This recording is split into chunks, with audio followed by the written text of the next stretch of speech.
Don't you think that AI is being demonized? I don't think it's being demonized enough.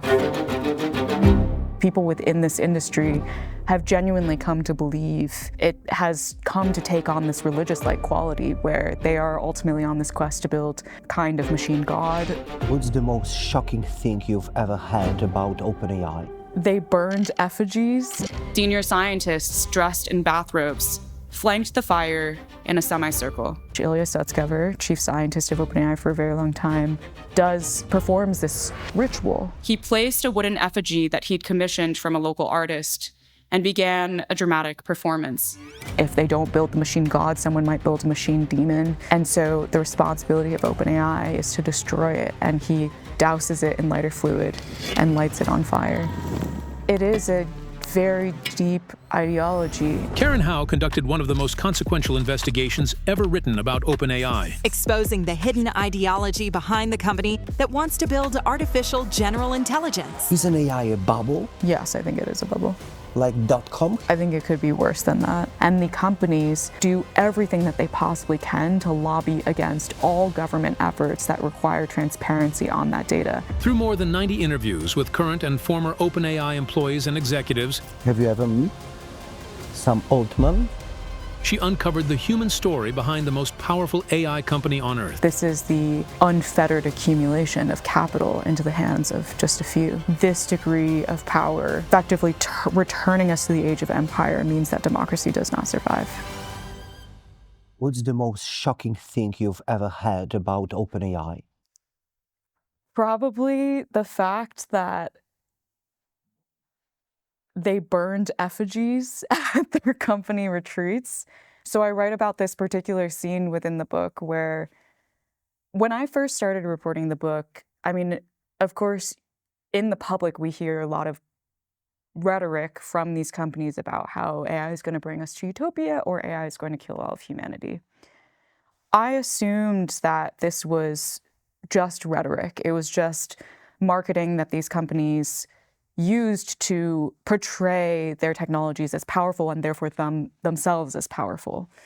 But what surprised me the most when I started actually conducting interviews with people within the companies and across many of the companies, so it's not just OpenAI, is the degree to which people within this industry have genuinely come to believe this narrative. It has come to take on this religious-like quality where they are ultimately on this quest to build a kind of machine god.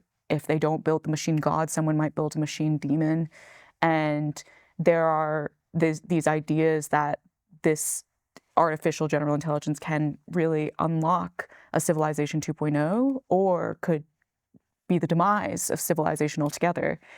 And one of the striking scenes that I capture in the book is this moment in which Ilya Sutskever, chief scientist of OpenAI for a very long time, he, at a corporate retreat with the senior technical leadership of the company, performs this ritual as a embodiment of essentially this belief. So they are at this hotel, and at night everyone comes out to this porch-like space, and all the senior technical leadership are wearing these bathrobes, and they form this semicircle around this fire pit, and Ilya places this wooden effigy that he's commissioned from a local artist into the fire pit, and he tells a story about how this effigy represents a good AGI that OpenAI developed that then they discover is actually the bad AGI. It's lying and deceitful and could destroy the world. And so the responsibility of OpenAI is to destroy it, and he douses it in lighter fluid and lights it on fire. AI as ideology. It is a very deep ideology as conceived by these companies, and it is this mythology that people have become to really believe if they are within the center of this universe creating that technology. I know a lot of scientists from OpenAI, they truly believe. One of the co-founders is Polish. Many of the co-founders are Polish. Yeah, they truly believe that AI can change the world. Yeah, that's right. And that's why I sometimes liken the AI world to Dune, the science fiction epic, because in Dune, the main character, Paul Atreides, he understands that there's this myth that has been seeded on the planet Arrakis to frame him as the coming of the Messiah. And he knows it's a myth, but he understands that if he steps into this myth and leverages that myth, he can better control the people. And so he steps into this myth, he begins to breathe and embody this myth day in and day out. And suddenly he gets lost in this myth and he begins to wonder, is this myth or is this actually reality? Was this story created to frame me as the coming of the Messiah, or am I really the Messiah?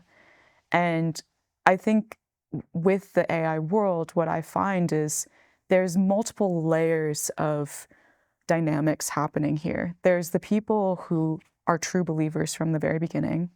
Ilya was a true believer. Many of the founders were true believers. Current scientists there are true believers.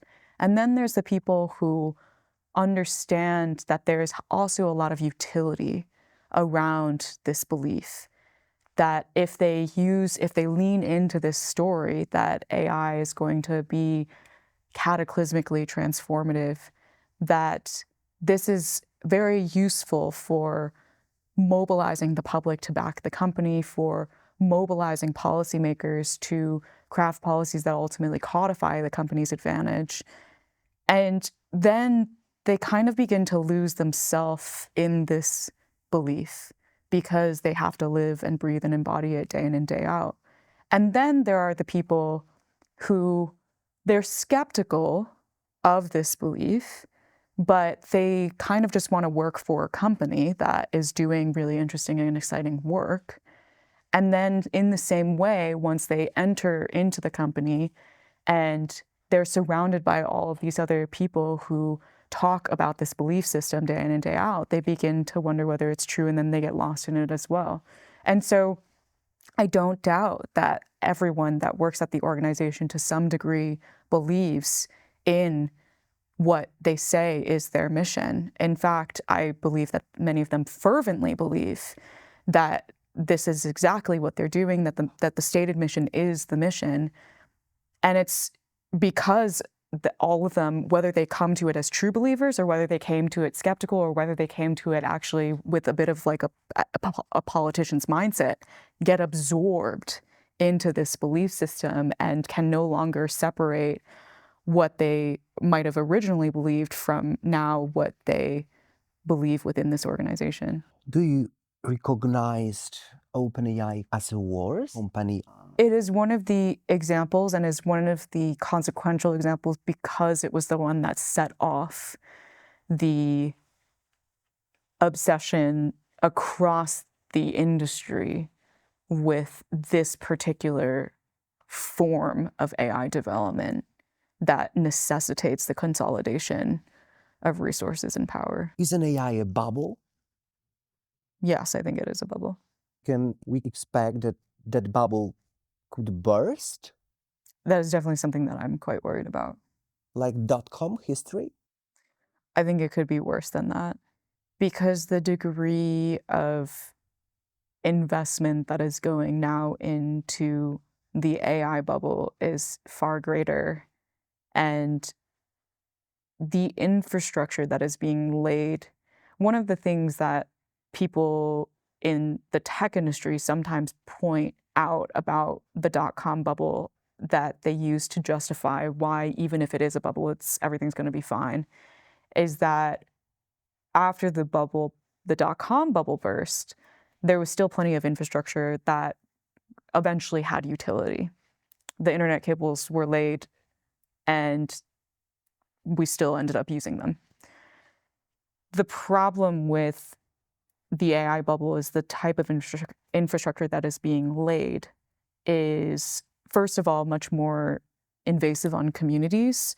There are a lot of communities all around the world now that are fighting quite intensely against needing to host a massive data center facility that doesn't really benefit them but could increase their utility prices, could consume their energy and freshwater resources in ways that they don't actually agree with and could pollute their air because of the gas turbines that are being used to power these facilities. So that's one difference. But the second difference is that the infrastructure actually depreciates a lot faster than internet cables.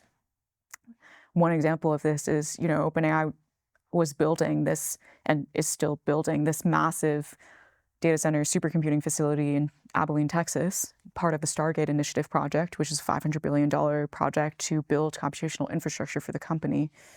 And because it has taken a little bit longer than expected, so it's already been about a year, and it's going to take maybe another year to finish the project, OpenAI has already determined that it's going to abandon using the second part of the computing facility that hasn't yet been built, because by the time it comes online, the computer chips within that facility will no longer be the most cutting edge. And so they don't want to use it anymore. So this is how fast these physical assets are actually depreciating. And so if the bubble bursts and all of these data centers that have already been built are just existing in these communities and have already extracted from these communities, and they also don't have much utility anymore. I mean, that is an extra degree of devastation to the dot-com bubble. Which specific market signals show that it could be happening? Just looking at OpenAI's financials, OpenAI committed to spending $1.4 trillion in building out computational infrastructure over the next few years. They just crossed $25 billion in revenue. That's a $1 trillion hole that they have to plug. And when you look at their business model, they don't have a business model for generating that $1 trillion in revenue to plug that hole. You mean commercial tools, right? They have commercial tools, but they don't have any business model that has actually is demonstrably capable of generating that much revenue to actually plug in the amount of debt that they've taken out for But their build-out. OpenAI was first. Maybe this is enough to be first. I think in the last few months that has increasingly been shown to be not a sufficient advantage, because Anthropic, being the second one to come after OpenAI and also approaching this scaling AI development through scale, they are rapidly eating OpenAI's market share now, and they are rapidly closing the gap with the amount of revenue that they're generating. Anthropic also has not spent as much as OpenAI on building out its computational infrastructure, and so the perception now within a lot of the industry is that actually Anthropic, by being number two, really leveraged that to its advantage in potentially now being very well set up to overtake OpenAI as number one. Don't you think that AI is being demonized too much? I don't think it's being demonized enough. I'm very critical within my book about a certain form of AI, but AI is ultimately a technology that takes many different forms. And I often like to say that the word AI is like the word transportation. Transportation can refer to everything from bicycle to a rocket. And in the same way, AI refers to actually many different types of technologies. And the one that I'm critical of is what I call the rocket of AI, the version of AI that OpenAI really focused on, which is these incredibly large-scale models that require an enormous amount of data, energy, other types of resources to develop, and ultimately have very wide-reaching negative consequences when it's deployed in the world as well. What I'm actually bullish about is the range of other technologies within this AI umbrella that do not take that form, much more small, specialized, efficient, sustainable methods that are focused on tackling a specific type of problem, whether it's accelerating drug discovery or improving healthcare outcomes and things like that.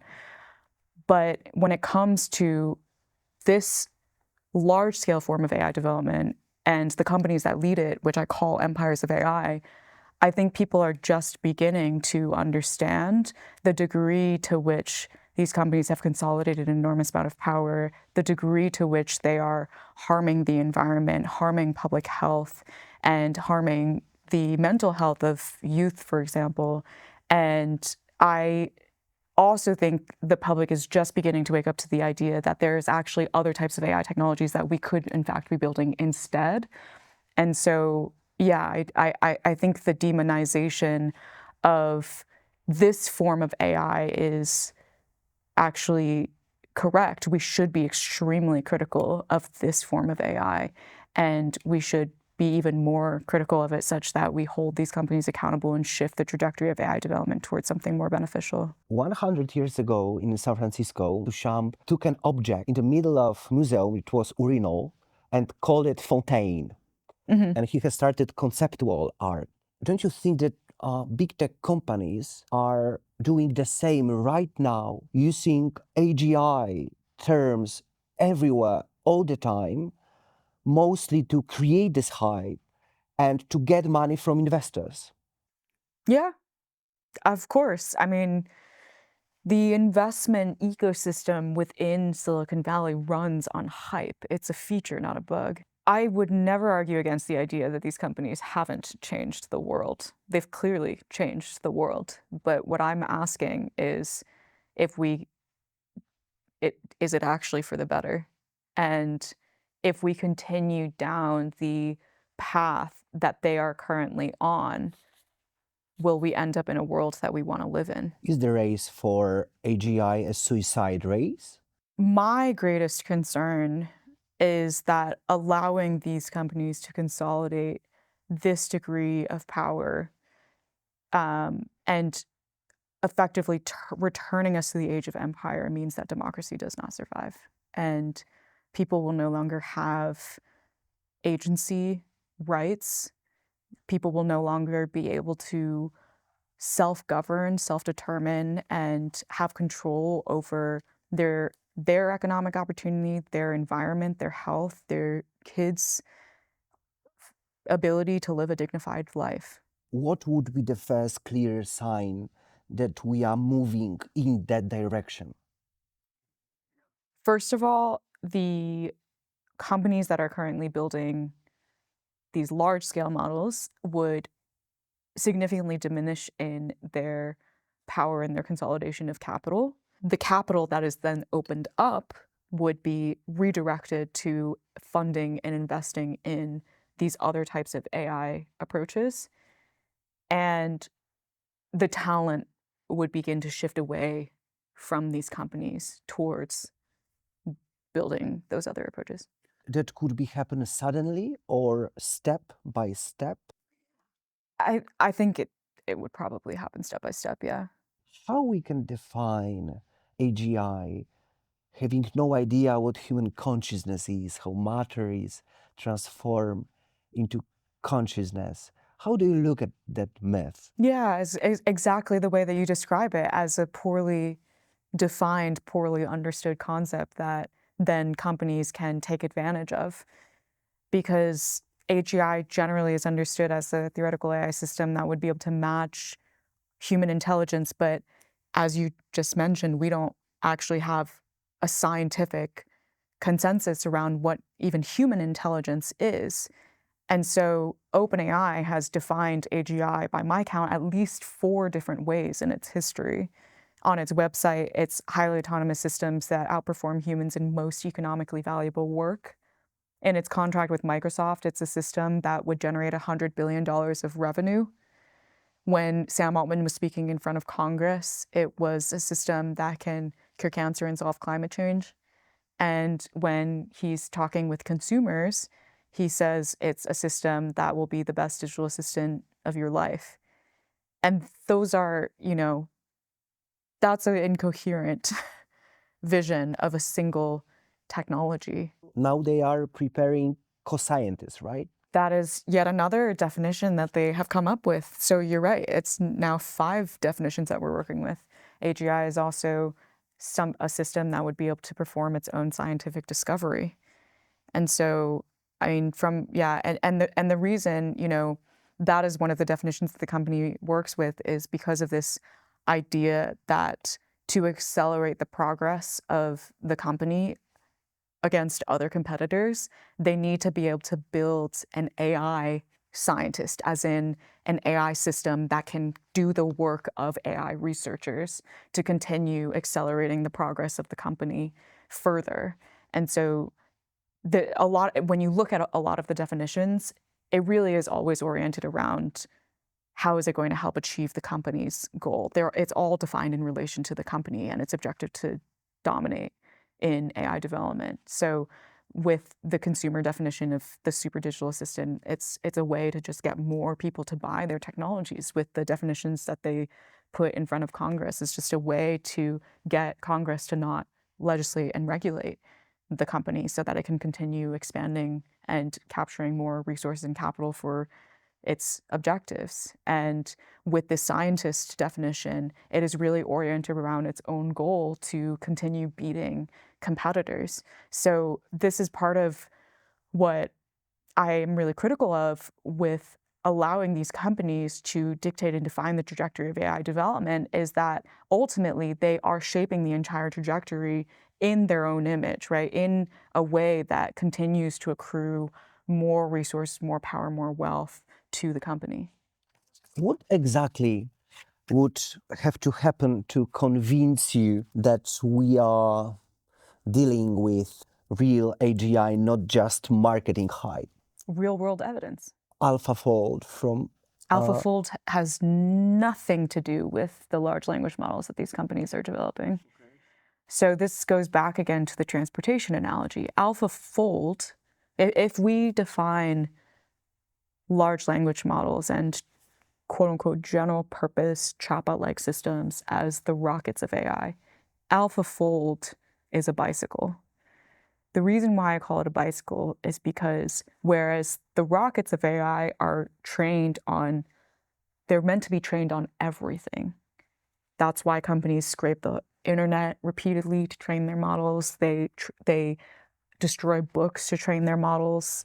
They rip YouTube videos and transcribe them to train their models. They try to strike licensing partnerships with journalism outlets all around the world to train their models. AlphaFold is trained just on amino acid sequences and protein folding data. And that is why it is really good at then predicting how a protein will fold based on an amino acid sequence. And so it's a highly specialized model that only does one thing and one thing alone, whereas AGI is meant to be an everything machine. That's why it's being trained on everything. It's like a human replacing. Yes. So that's why when I say I am very bullish about certain types of AI technologies, I am very bullish about the AlphaFolds of the world. I think we need a lot more AlphaFolds of the world. These very specialized systems that can do one thing and one thing alone with high precision and accuracy, because that is what is actually going to give us benefit from AI. And it also does not require the same degree of cost, not nearly the same order of magnitude. Because AlphaFold is trained on just this small data set, first of all, that makes it much more efficient and uses far less computer chips. Second of all, I talk extensively in the book about the degree of labor exploitation that is involved in the everything machine development. And one of those things is content moderation, because when you're scraping Reddit to train your model, you are going to have to do content moderation. When you're just training on protein sequences, you don't have to do content moderation either. So you eliminate the labor exploitation problem too. So you've eliminated the labor exploitation, energy consumption, the environmental impact, and on the other end, you're getting enormous scientific benefit. So that's why when I say that these companies are engaged in a particularly exploitative and destructive version of AI development, it's because you look at the cost-benefit trade-offs for all the different types of AI technologies in the world, and they pretty much picked the one with extraordinarily high costs. And yes, some people benefit from it, but also a lot of people are harmed by it. And why did they not pick the AlphaFolds of the world, where there's very little cost and there's extraordinary benefit. Maybe era of LLMs not really are over. I know scientists like Andrew Ng or Ian LeCun who believe that LLMs are dead end for Yeah, a that's real right. Yeah. for a real AI. Yeah, I mean, I definitely agree with LeCun on his particular critique of LLMs, which is it is based on this idea that the only thing that makes humans intelligent is language and maybe visual input that and also this idea that our brains just work as statistical machines. And LeCun doesn't agree with that. He Yeah. thinks that there's definitely other aspects of our intelligence, and therefore this There is model. something more, and biology and chemistry affects our reasoning. Yeah, and if you talk with neuroscientists and psychologists and biologists and other people outside of the AI research world, they would also say, yeah, there's more to our intelligence than just these elements that are being replicated by the large language models. Don't you think that AI race can become the start of the new Cold War between China and the United States? No, I actually think that the Cold War analogy is a really bad one because during the Cold War, the US and the Soviet Union had pretty much no connectivity whatsoever. And the US and China are deeply intertwined as countries, economically, scientifically. To this day, AI researchers in the US and China are the #1 collaborators with each other, which is not something that you really ever hear about in this Cold War framing. So certainly there is competition between Washington and Beijing, but there's also a lot of cooperation between the actual scientists, the people between these countries in thinking about how to develop AI technologies that are meant to be beneficial for anyone. Could they actually have a shared interest in controlling and developing AI?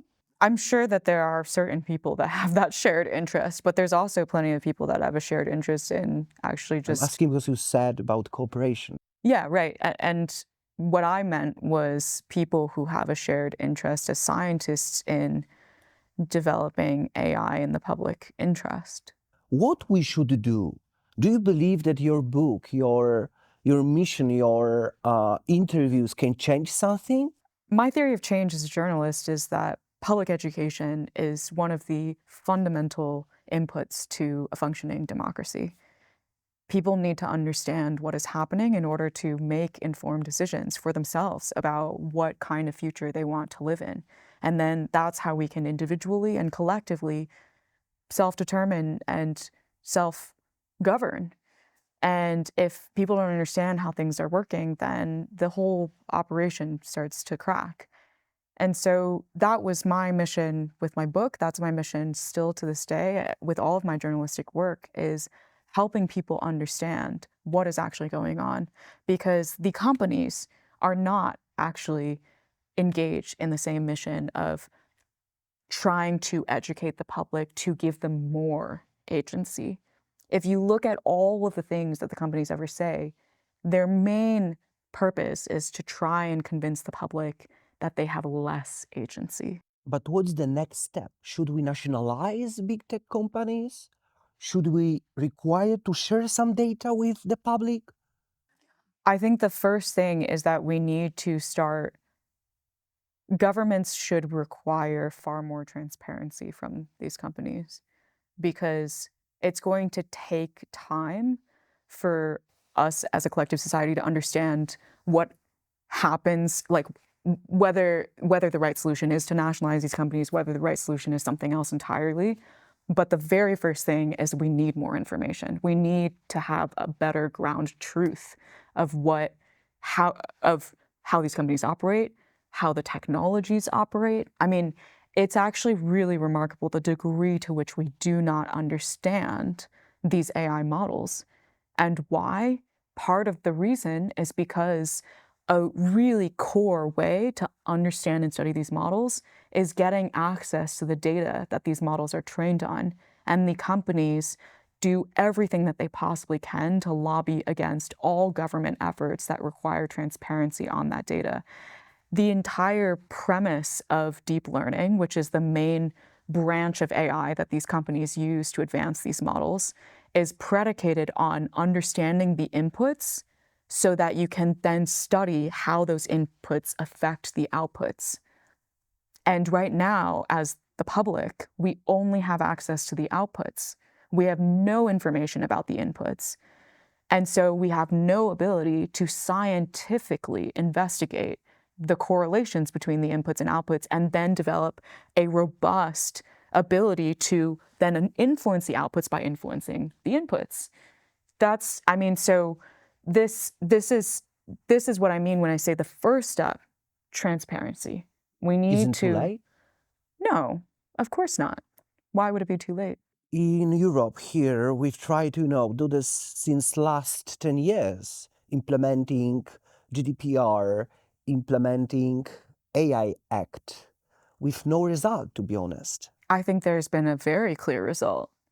There are no tech companies, AI giants within Europe that are working on building AI technologies with the same exploitative, extractive model of development. I think that is a huge win for the effect and impact of these pieces of legislation.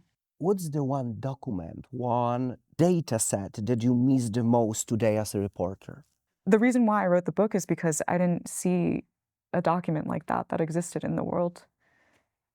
We've really focused a lot at the moment on just OpenAI, but that's only actually 50% of my book. The other 50% is going into communities around the world and interviewing them about the impact that AI is having on them right now. Because one of the things I was really frustrated by is the degree to which we always talk about AI in the abstract. It's always a theoretical conversation. It's like, it could do this, it could do that.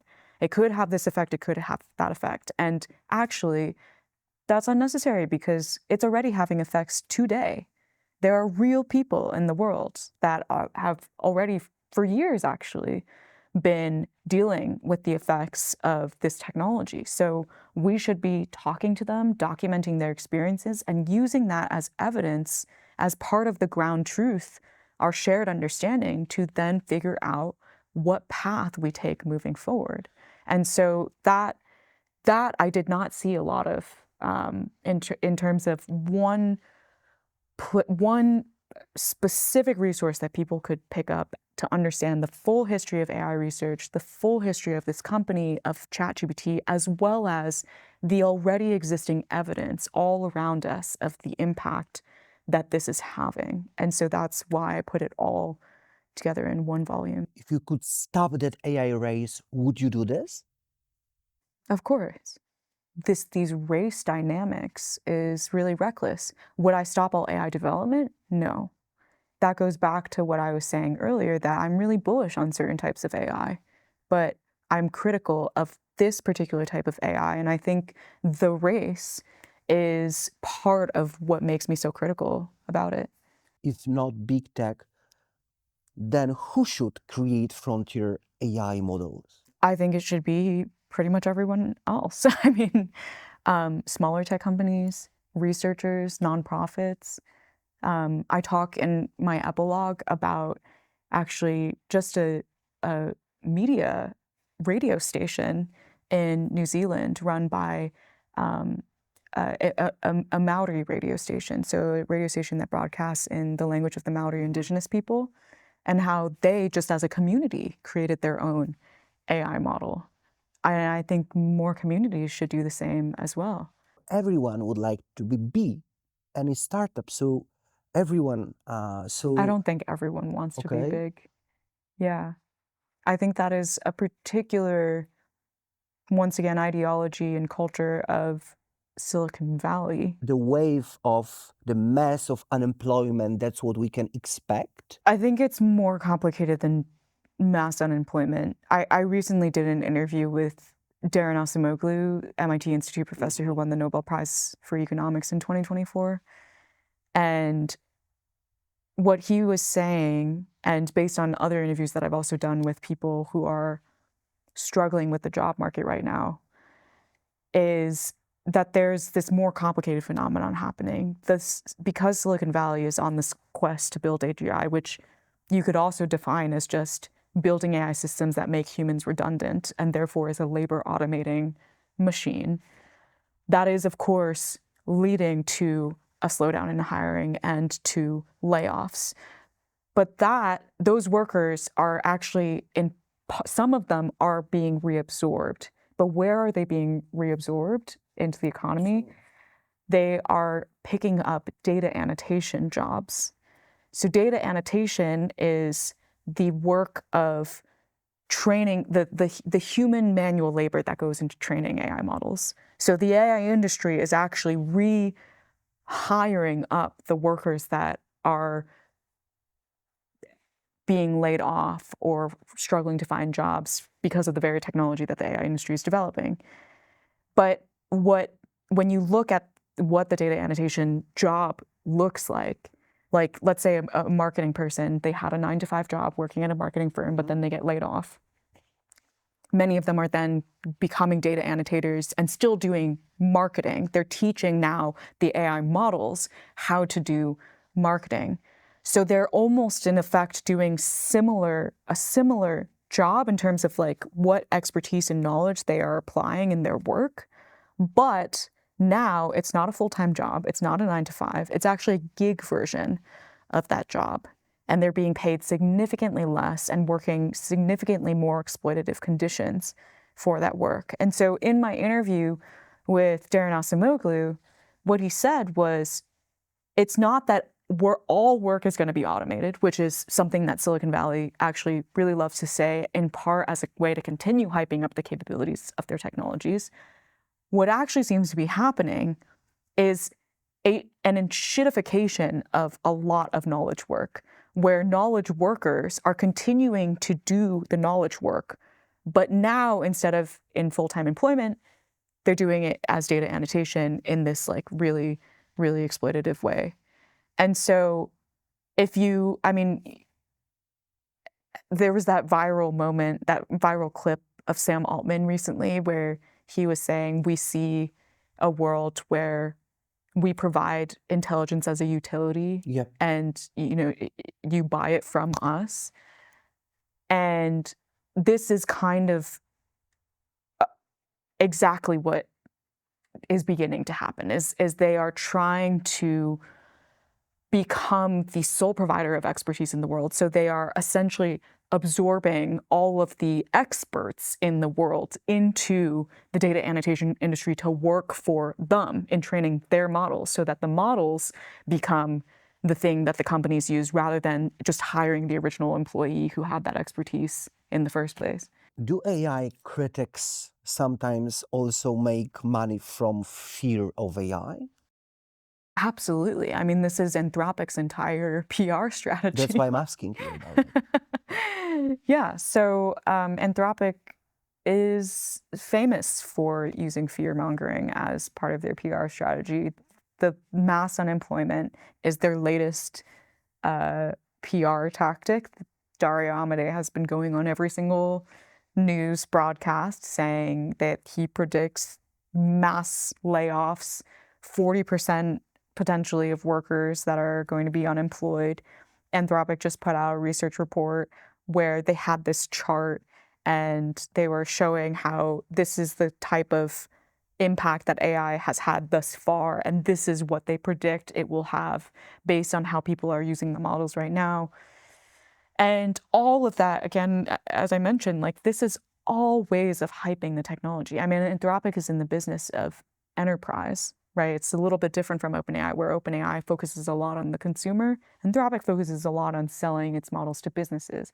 And why would businesses buy their products, even as they are increasing the prices of their products?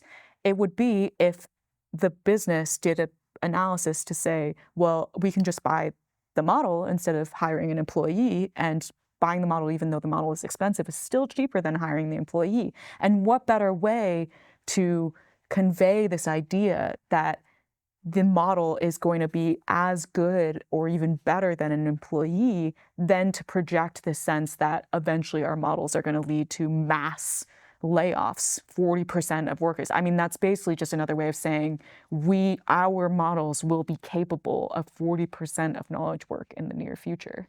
How do you look at the future of AI? What we can expect in next years? I don't really like engaging in predictions because it makes it feel like the future is already written, and the entire basis of my work is about teaching, like helping people recognize that we actually write the future based on our actions today.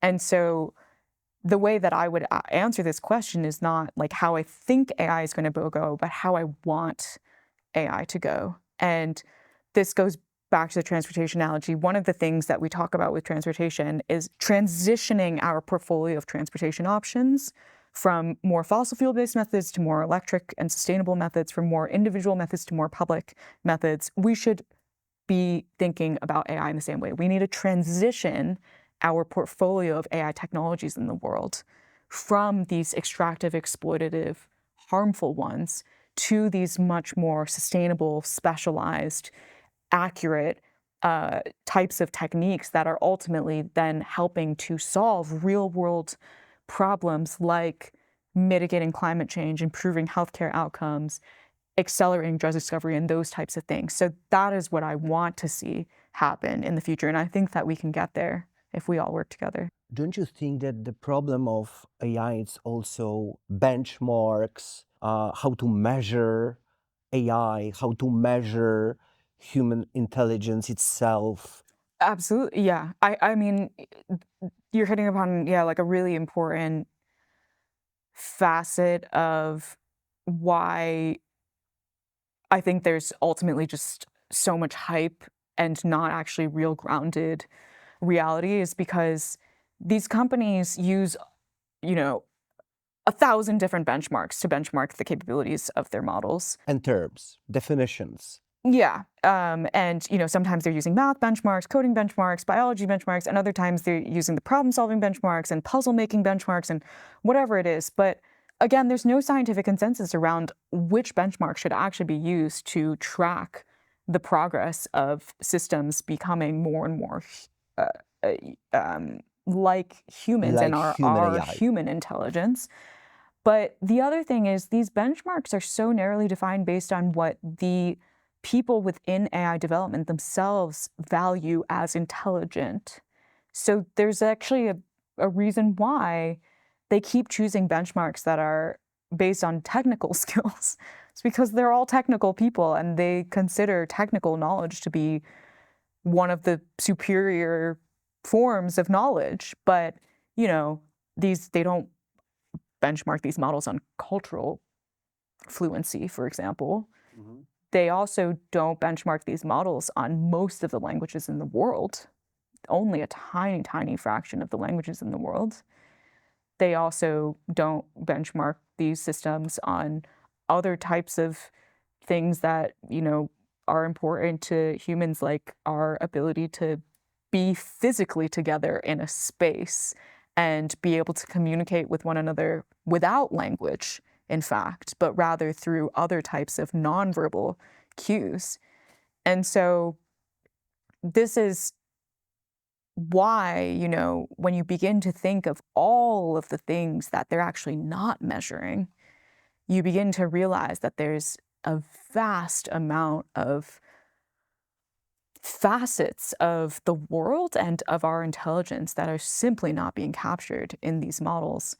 And the other thing is they make the benchmarks and then they grade themselves on their own benchmarks. I mean, how is that science? Some big tech companies believe more energy will lead more generalizations like human brain and finally more human-like AI. Yeah, I mean, I think that in the conception of the people who believe that this particular approach will reach AGI and that AGI is possible, what they're ultimately trying to achieve is capture everything under the sun in the form of quantized data that they can then feed into their models to simulate the universe and simulate everything about our minds. Is the human brain the only one organ on Earth still to be capable of understanding abstract math? I don't know. Early on, when I started covering AI research, I sort of absorbed a lot of the norms, or like the agreed upon norms already within the fields. This idea that human intelligence is ultimately the thing that we should be modeling, and that's why all the benchmarks are approximating some capability that humans can do. But then, I met this professor at Tufts University who had this really radical approach to his AI research, where he was actually trying to model his AI models after worms and worm intelligence. And the reason why, he was like, human intelligence is actually really specialized.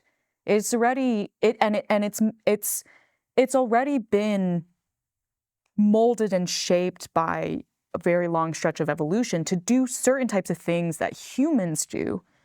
But why are we ultimately choosing to try and replicate this extremely specialized form of intelligence? Isn't the whole premise supposed to be general intelligence? And shouldn't we actually look to more fundamental organisms and their intelligence to actually get an even more core building block of intelligence and replicate that instead? So he was actually analyzing worms which have a form of intelligence that is not based in brains. It's based in chemical signaling across their body. And it completely transformed my understanding of, you're right, there's all of these assumptions within the AI research field that people just take for granted. Mm-hmm. But why? Why do we assume that we should be replicating human intelligence? The way to immortality? Maybe that is one of the driving desires today, but I think one of the roots of why it started this way is because of this fascination with the question that Alan Turing posed: can machines think? And the research field of AI was founded shortly after Alan Turing wrote that famous paper asking that question. And a lot of the research scientists who were at Dartmouth University in 1956 and calling their research field artificial intelligence thought that's what we want to try to accomplish, this question of building machines that think. And they then defined it as that think like us. So it is an assumption that people just stopped questioning after a while. Other than, these other types of researchers that pop up every once in a while being like, but what if we did it totally differently? But actually, even Alan Turing test is gone. It's inaccurate, I think. It's his question, not necessarily the test, that has continued to capture people's imagination, right? He proposed a test based on his ideas at the time of what would be the thing that determines that we've actually accomplished this goal. And of course, now that we've far past it, no one really thinks that the goal has actually been accomplished. That was set out in his question. But anyway, the point being that, there's all of these assumptions that people just take to be universal truth. Mm-hmm. And then you begin to realize that it's all subjective. It's all choices. People just made choices at some point that then became part of the water that everyone swims in this field, in this world. Why Sam Altman and OpenAI? I started thinking about writing this book pre-ChatGPT. So originally the book was not going to be about Sam Altman and OpenAI. I wanted to focus on the history of AI and the societal implications of this technology. As I was working on the proposal, ChatGPT comes out into the world, and suddenly the entire world begins to understand AI through this specific technology. And I realized that in order to then explain to people the full trajectory of AI development from past, present, all the way to what would the future hold if we continue down this journey with this company, that I would need to help people understand exactly what this company is about and how we ended up with ChatGPT in the first place. And so then I ended up rewriting my entire proposal to center on this company as the way to tell this much bigger story. How did you get these emails from OpenAI? There, many of them are opened up in lawsuits. And also, I talked with over 90 current and former OpenAI employees and executives, many of whom had documentation that they were willing to share. What we can expect from OpenAI? OpenAI is facing an enormous amount of headwinds now, both in public backlash, in financials, in many other ways. What we can expect is that they're going to continue still fighting to try and maintain their approach, their relevance, their dominance. But what I also hope is that based on the trajectory of what we're seeing with the degree of resistance that is now beginning to hold the company accountable, that resistance will continue to grow to the point that OpenAI finally has to change how they actually go about developing AI, and that they will then stop engaging in this degree of exploitation and extraction. Has OpenAI become a machine for raising money? Certainly, that is one of the ways that you can view the company, yes. I mean, they have been raising extraordinary amounts of money, historically unprecedented sums in the private markets, and they're now preparing for IPO to raise even more in the public markets. And they are now, the latest valuation is around $800 billion. I mean, this is, it's the world's most valuable private company currently. On the other side, everyone is making money. I'm making money right now publishing that interview. Everything comes in degrees. I mean, people make money to make a living because we live in a capitalistic society and we need money to survive. But you don't need $800 billion worth of money to survive. That is something else entirely. That is not making money for the purpose of sustaining oneself and providing a fair exchange of value to then society for that money. This is the unfettered accumulation of capital into the hands of just a few.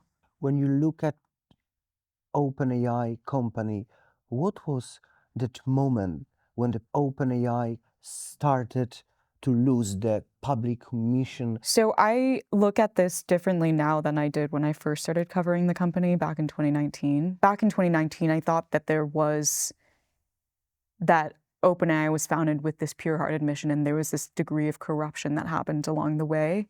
And that pivot point was when it decided to scale.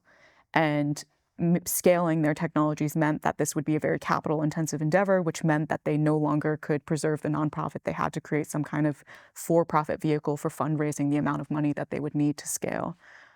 I see it differently now in that when you actually look at the emails that the co-founders were exchanging with each other in the early days, many of which have been opened up in lawsuits between Musk and Altman, and when you look at also the public rhetoric that they actually engaged in at the time, there was always actually this sense that the primary goal of founding this organization was to become the #1 AI lab in the world. And at the time, that was narrowly defined as, therefore, we need to beat Google, because Google was the only game in town. OpenAI was formed to beat Google, to become the #1 dominant lab. And that is why they created the nonprofit and they created the mission, is because the key bottleneck at the time for becoming the dominant AI lab was to recruit talent. They really needed the best scientific minds to be working at OpenAI instead of Google. And I think what happened is, the founders realized, Sam Altman and Elon Musk realized, if they tried to compete with Google on poaching that talent based on salaries, Google would always win because Google had way more money.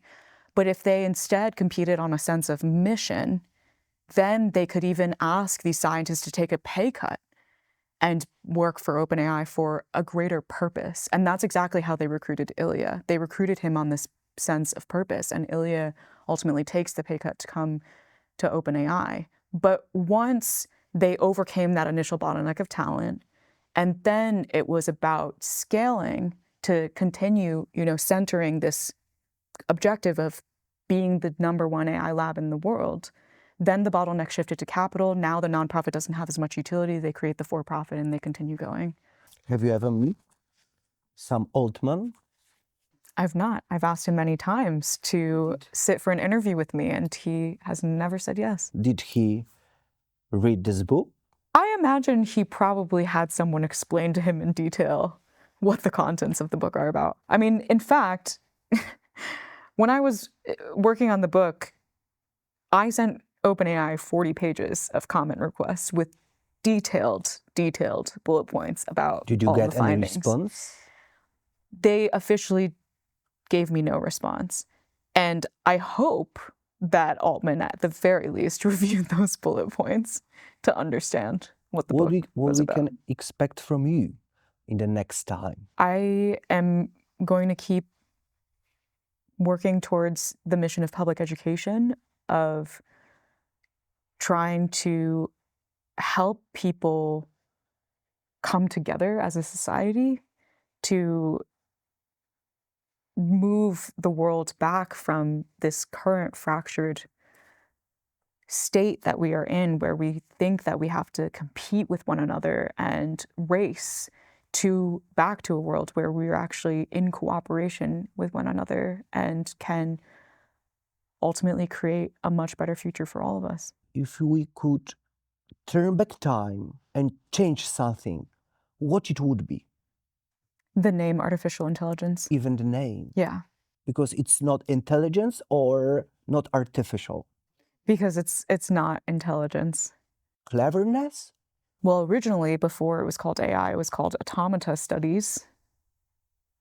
That could be. Why that name is one. so important? Because the name was coined as a marketing term.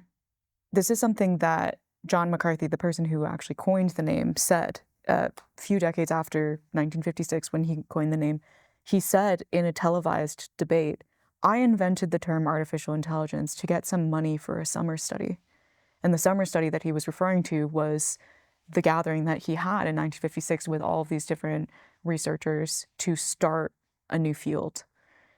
And there were actually people within that group that disagreed with him on naming it artificial intelligence because they thought that it would be confusing to the public, to other people about what actually was being done, in part because this lack of a definition of human intelligence. But McCarthy stuck to it anyway because no one had paid attention when it was called automata studies, and he really wanted to get that money. And he also wanted to attract more scientists and get them to increase their own ambitions about what the field was ultimately trying to accomplish. And this is part of what then has led to so much myth-making within the AI industry today, is pegging the entire enterprise to human intelligence and this desire to recreate human intelligence. But I don't know, maybe we could have instead called it an advanced calculator or fancy statistics. A few weeks ago, I published a report. 64% of Polish business owners declared are not happy with AI results. 64% of Polish business owners. My thesis is that that's not because of AI, but they can't see through such public releases this mess of disinformation, how to choose the proper tools, how to create a proper strategy of AI development. I think that's exactly right. I think that if any business owner were actually to have a better understanding of all the different types of options when it comes to different AI tools. And they were then to select the right tool for what they're actually trying to accomplish, they would probably see more gains. But because Silicon Valley has hyped up their technologies as the only technology that you only need the everything machine that they're trying to build with these general purpose chatbots, then all of these business owners are just getting that tool, which turns out to actually not be that effective in a lot of scenarios. Thank you very much for your time. Thank you so much.